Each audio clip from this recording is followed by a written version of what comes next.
was wondering about the environment, so I had to talk with Eleanor Hayward. She's an eco-warrior. Reduce, reuse, recycle. Is there a last one? Refuse.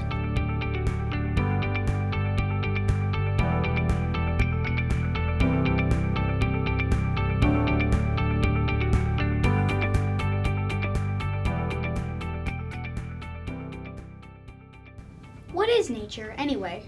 I think nature is what happens naturally. It evolves over time. Yes, there's humans and animals that are born, but then there's plants and photosynthesis and how plants grow and live and die and are reborn. But I think there's also rocks, which don't actually meet that definition, but I think that rocks are part of nature as well, and I think it's something that we can all learn from. So, basically nature means formed without, help. Usually where the conversation comes in, is it natural or is it synthetic? And a lot of things in our world are synthetic, meaning that it's made in a lab, so obviously changed by humans. Why do we need to worry about the environment? Why is it important to us or to other people?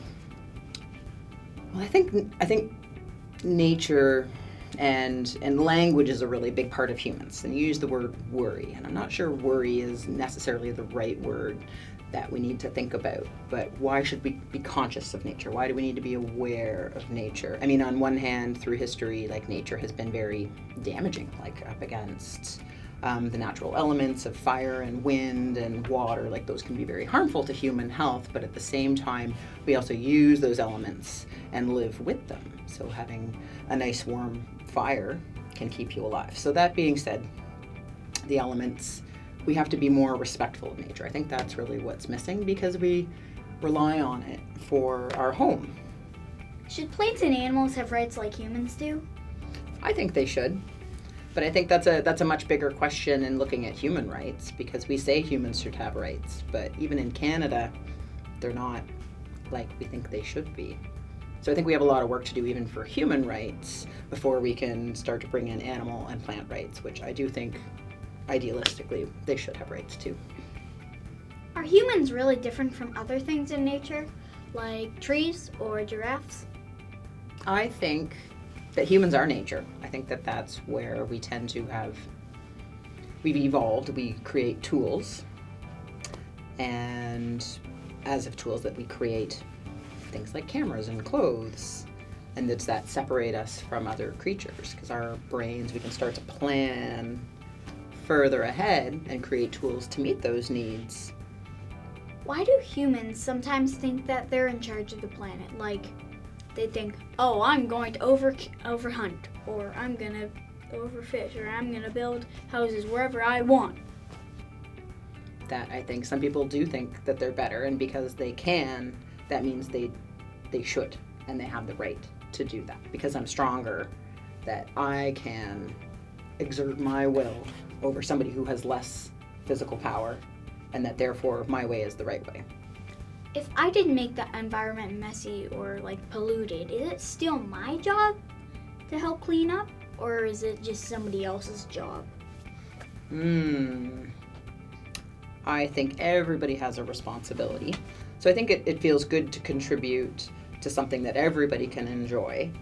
And on some level, I think people should pick up after themselves. I think that's something that our culture doesn't fully teach us. We tend to put garbage at the foot of the driveway, and then it disappears, and we don't tend to think about it after that. But we know that we have a global waste crisis on a bigger level. So what is our responsibility? Because at some point, we're going to have to clean it up. How do you actually teach people how to respect and help the environment, clean it up? I think there's a few different layers to that, because I think that education has been demonstrated to change the world. That if you're introduced to information and knowledge, then you can essentially evolve and make different decisions. So I think education is a really important part of it, and is that publicly accessible. You can say that we live in the information age. The internet really does have all of the information that we need at our fingertips. But how do you get people to want to pay attention and to learn and to study that information. That teaching how other people view the world, we can maybe learn from that so that we have less of an impact on the environment and work more synergistically with it. Would you rather be a plant or an animal? Well, considering humans are animals, I'd like to see what it's like to be a plant. Or how long are we talking about here? An hour, a day, a year? I don't know, as long as you want. Okay. I think I'd like to see what it's like to be a plant. Bunnies. Peace, love, and bunnies. If you've been wondering too, subscribe for more big questions.